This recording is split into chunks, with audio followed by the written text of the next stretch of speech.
Did you sign up for the parties in Denver yet?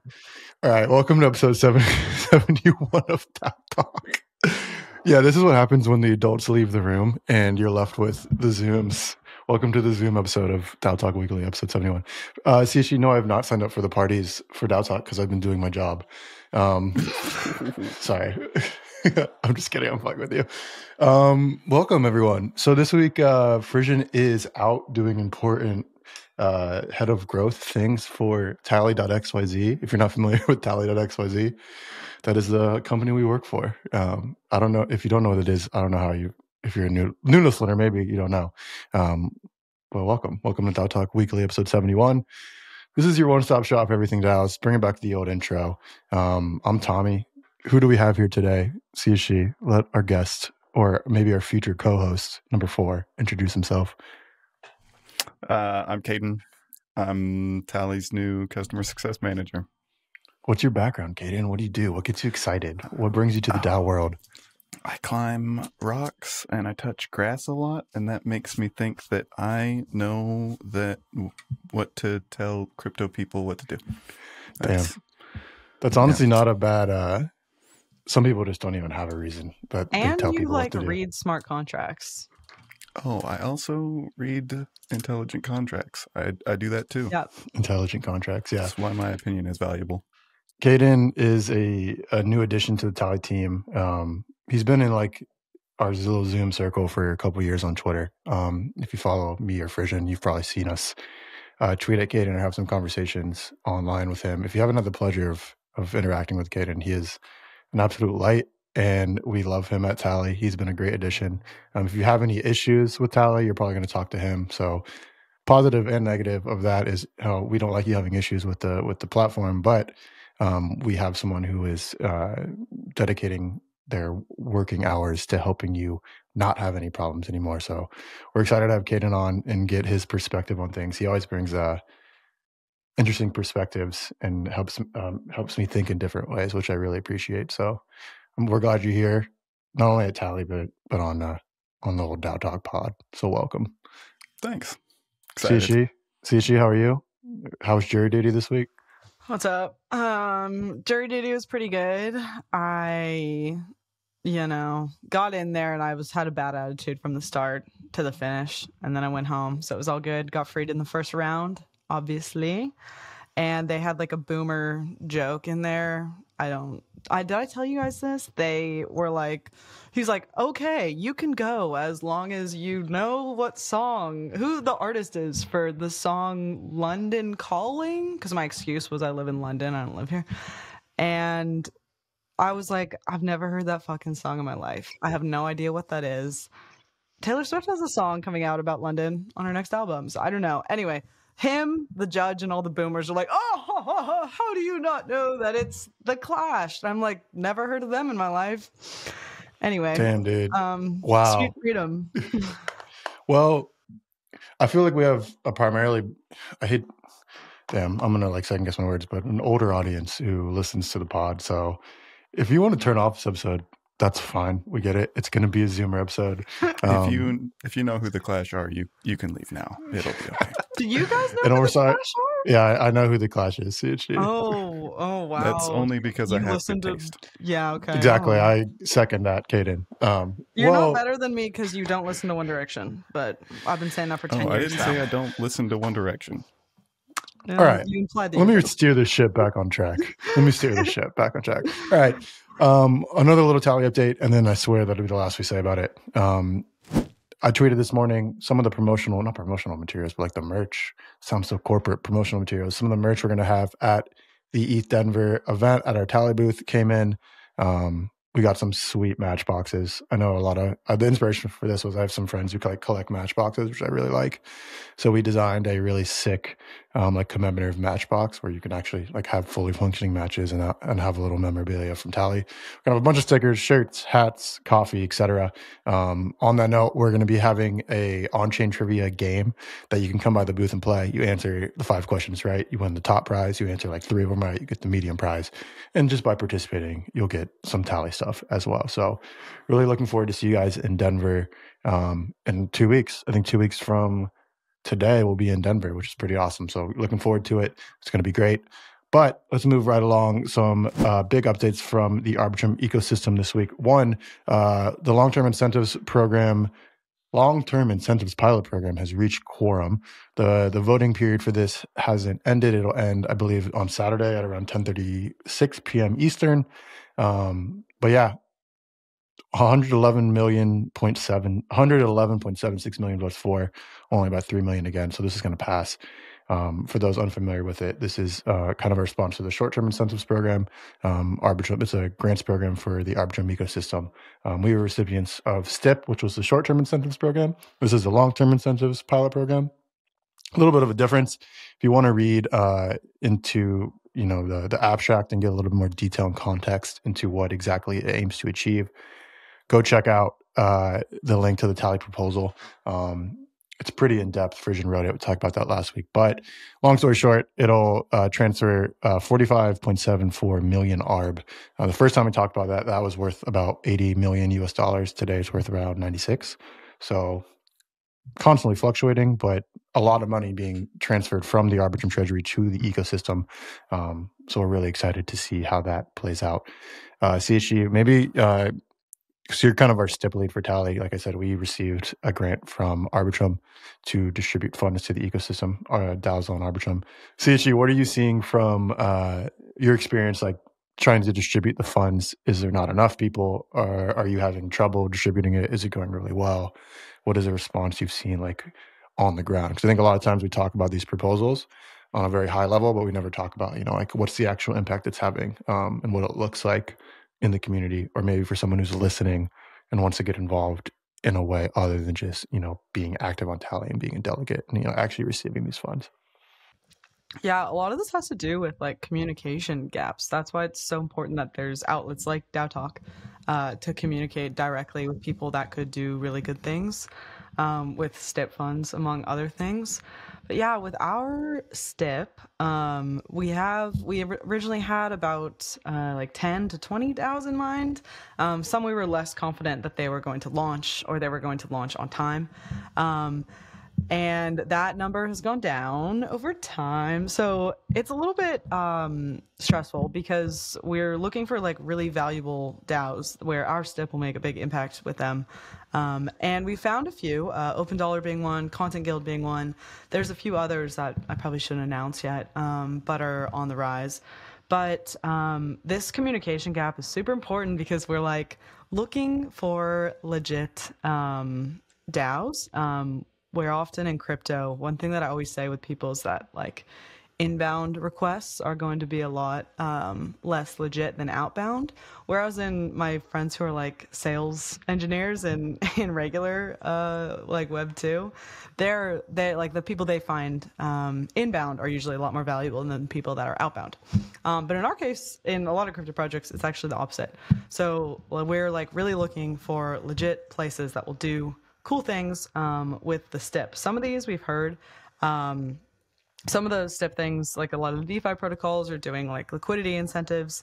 But it'll be interesting to see the work fueled by our STIPP. That's sort of like maybe more governance specific. So we've said already it's highly likely that Content Guild and Open Dollar will get part of our STIPP funds. What they're going to do with it is fully up to them, which is a cool part of STIPP. So yeah, we're excited to have them and hopefully looking for more. I think some of the general consensus for both STIPP and this LTIPP is that like lots of places just come out of nowhere and have really good ideas and they're worth funding. So I think that will happen as time goes on. But yeah, as per, let me know if you want some Stippy and you're launching a DAO on Arbitrum before March 25th. Yeah. Definitely reach out. We've been trying to market this thing like crazy because we have money and we want to give it to you guys, or you women, you people out there, you anons. So yeah, like CSG said, the inbound versus outbound thing is an interesting dynamic. How it's kind of flipped in crypto. So definitely looking to get those out. I think it's something maybe like a post-mortem after this entire STIP process is complete. I think we'll probably explore like, okay, how do we? Like I feel like in my opinion, if if you asked me before all this, like, okay, we have 100K to give out, we're gonna have too many people requesting the money. It's not gonna be Totally. It's not that the issue is not going to be, okay, like forcing people's hands or like trying to hold their hand to get them across the finish line, to give you 20K. But that's kind of the opposite problem we've run into. So I don't know if either of you have anything to add on that kind of dynamic, but I don't know. Yeah, it's just not Kinda that lost. simple. Crypto is like, historically difficult to evaluate like business development opportunities for everyone mostly because just the space is so new, right? So it's hard to compare to other projects. But I'm excited to see some like legit projects with legit goals that will use the money for legit things. Yeah. Which are definitely out there, but that's what I'm saying. It's the communication gap. It's like seems like the people hunting for like these sort of really good deals, right, are often on the lesser side of legitimacy, whereas people that would do really great things with the money, like we're confident Content Guild and Open Dollar will, are probably seeking us out a little bit less. So we'll have to see. But I think overall I'm positive about it. I think it's a really cool experiment in seeing like what a STIP is that's not like Tally's not receiving the money. We got the STIP to like benefit the Arbitrum system only. So interested to see if that model works, and definitely do a retro after. Caden, I think you could provide some context here. I just I've kind of had this churning around my head a little bit over the past couple of weeks because we've been talking about like optimism and arbitrum hand in hand, and not like to pit them against each other. I don't think that's important, and I think that's not a game we should play. But optimism versus arbitrum in terms of like its positioning in the market and the builders it attracts. Do we think? And you can both answer this, but Caden, I know you have thoughts on this. Like the optimism's positioning is kind of like the cool kid, like they invest a lot of resources into branding and marketing and activation in that sense. And Arbitrum's very much, Frischman's talked about this on the pod ad nauseum. It's more technical, not in the sense that the tech's better. I mean, we can debate that. I don't want to debate that, but just it kind of attracts, or it positions itself more as like the chain for like super technical people with like who prioritize security and like usability, or not usability, but functionality and security over like it being cool. Do you think that has an effect in regards to like the lack of people willing to like maybe who aren't already in the Arbitrum ecosystem to like come on with like to launch on Arbitrum versus launching on Optimism? Yeah. And I think, well, it's like the difference here in approach is that I think Arbitrum is trying to, attract projects and make their ecosystem attractive to people rather than Optimism's approach, which seems to be very outbound focused and trying to recruit projects to come. So it's like you see this with particularly with the way that Jesse at Base is recruiting people to Base. It's they have a lot of resources. They have a lot of things to go out and find people that are maybe more in the idea stage and say, hey, we'd love to see this developed on Base. Do you want to come to Base or Optimism, and we have resources to provide to you, versus Arbitrum, which, like you said, is a little bit, well, it's very much more governance focused, certainly from the like BD side. But I think that shows up in the type of projects that have landed on each of these ecosystems, where Arbitrum is definitely, home of DeFi. And those are the types of protocols and projects that are like doing their diligence and really building out their projects in stealth before launching. And those are the types of projects that will look at Arbitrum and see the tech as more attractive, versus we see a lot of like consumer crypto type ideas, or pop-up experiments landing in the Optimism and Base ecosystem. So I think that's how it's played out, at least from like a BD and ecosystem side, I think. Yeah.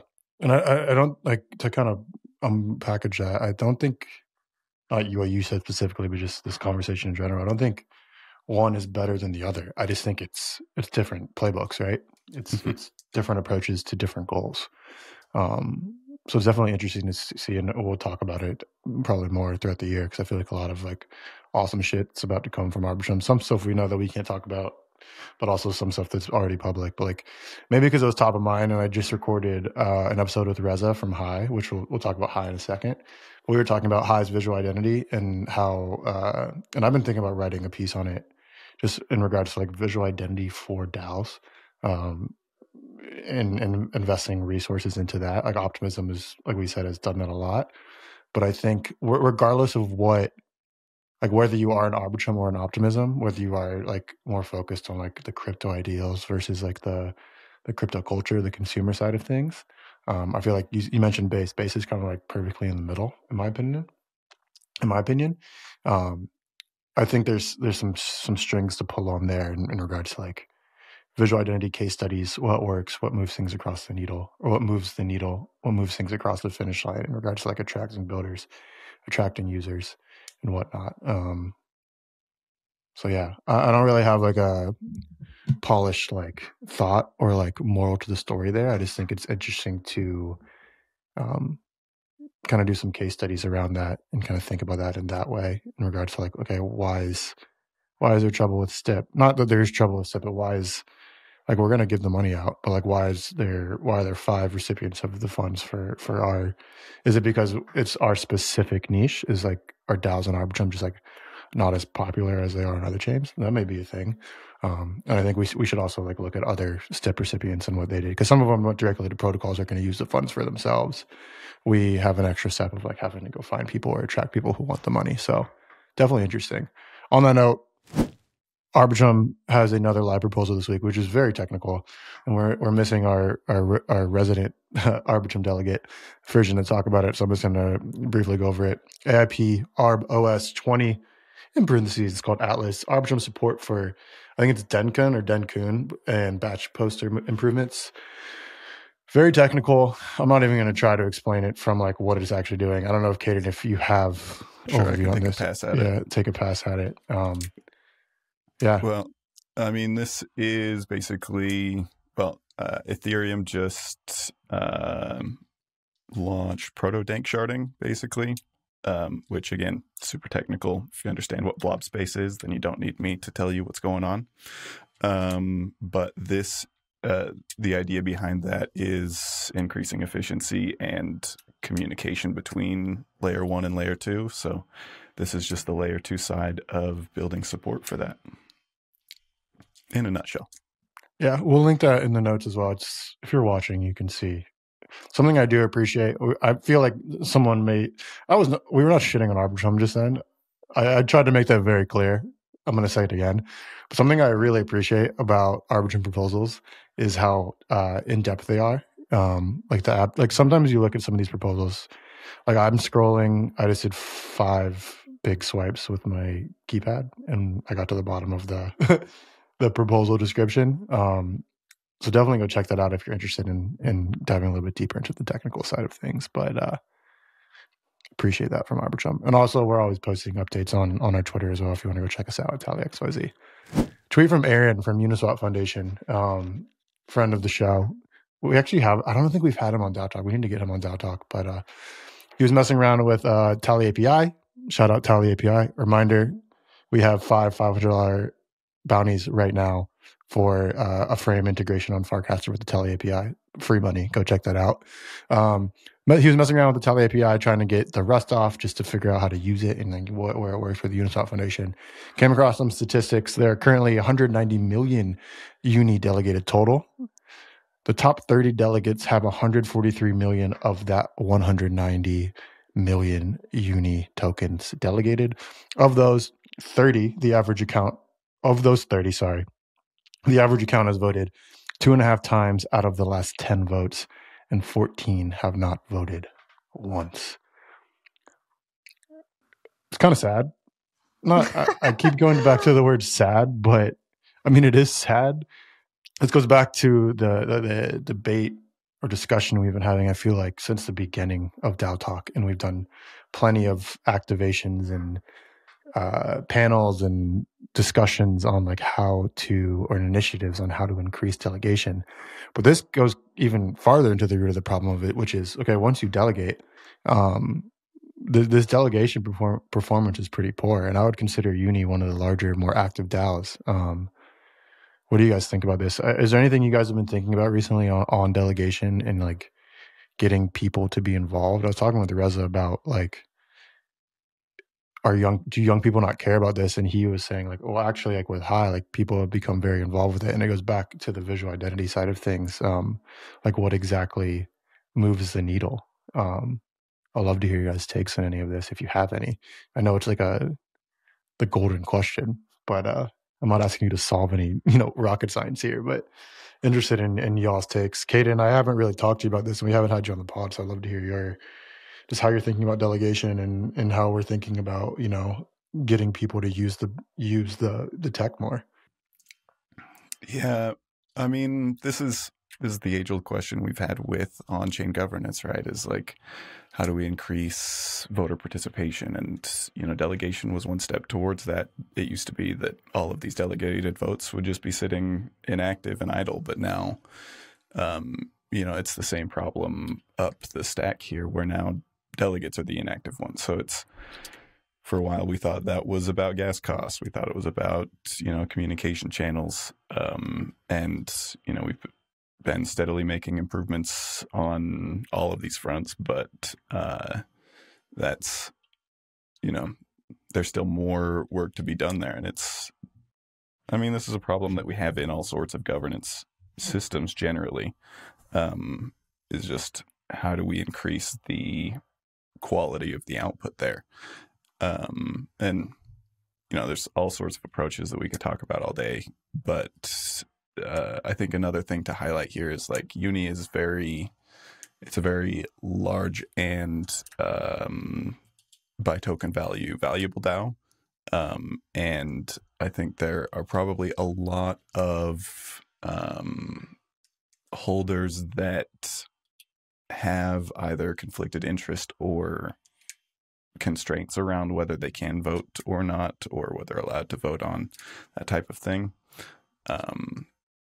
And so I think there's probably a lot of research to be done on that type of thing, not just why individuals are or aren't getting involved, but why I'm going to say quote unquote institutional holders might not be.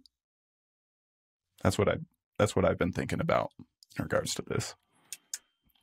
We've been chatting with a few protocols who aren't trying to do like a full DAO launch, but they're trying to do like an on-chain governance launch. So they have a community, and but they just don't have this massive delegation situation going on yet.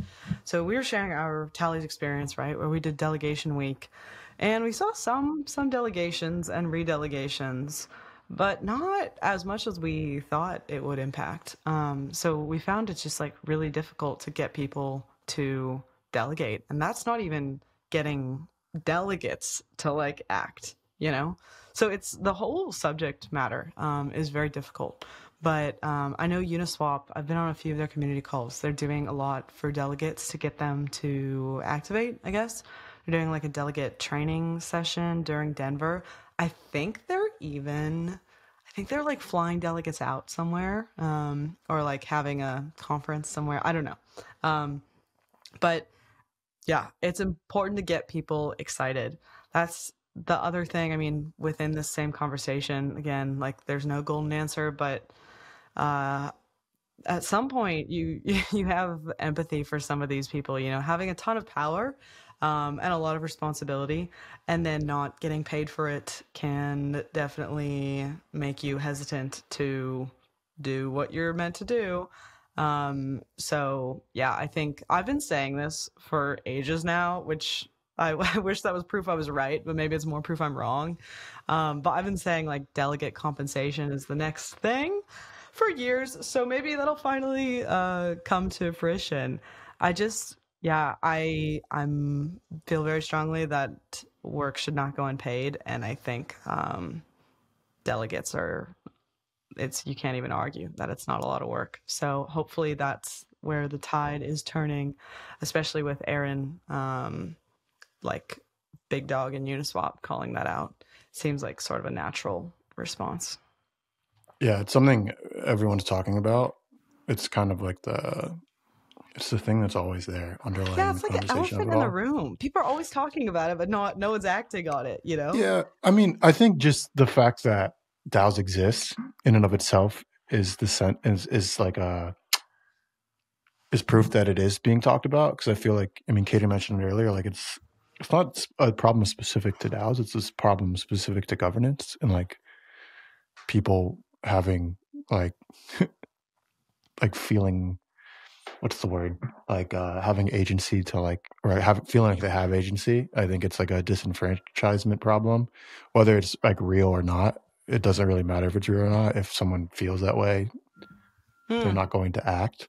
Yeah, And yeah, I come yeah. back to, I mean, I bring it back to like making things cool. It sounds like a meme, but like making things sexy and making governance sexy. Like we're trying to do that, and like we will die trying, because it's core to like what Tally is, what we're trying to do.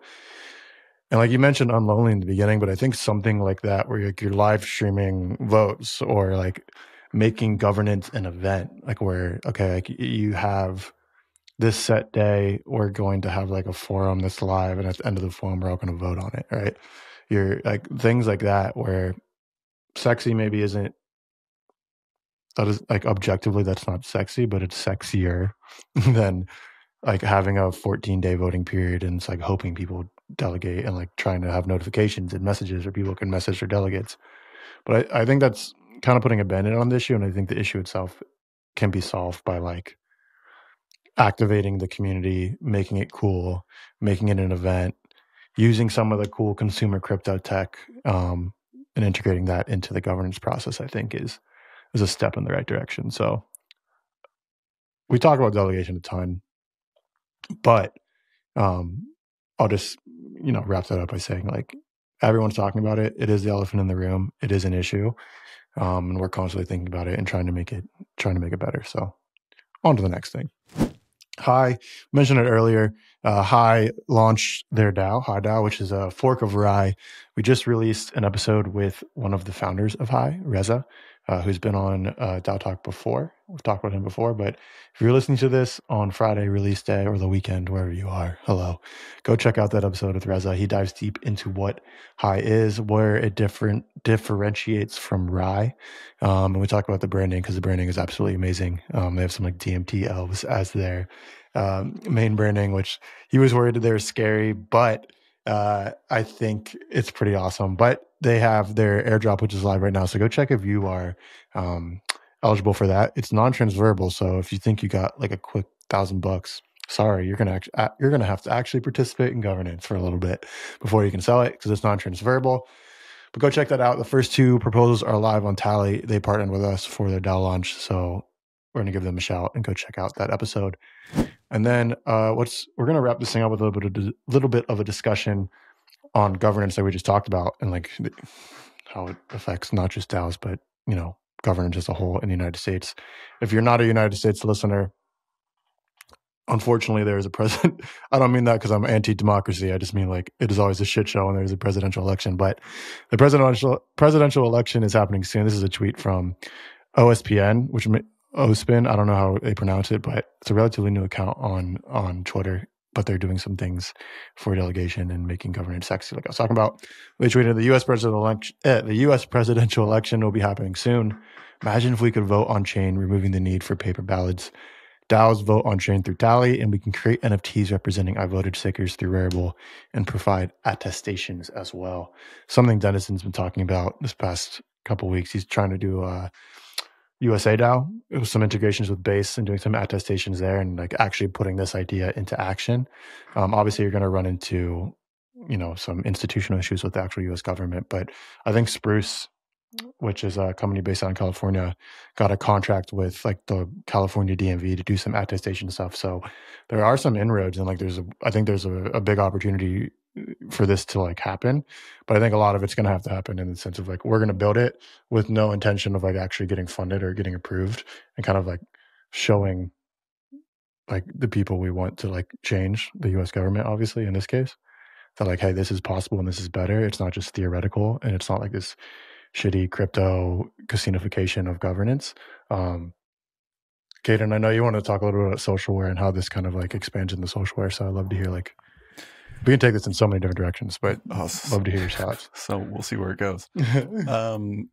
It's like CHD had jury duty this week, which has really got me thinking about socialware in particular. Because it's like governments are basically all socialware. They don't have like this execution layer that we love so much in crypto. They don't have like blockchains that take some of the labor out of our hand and can do it in a way that we all trust to be done in a consistent way.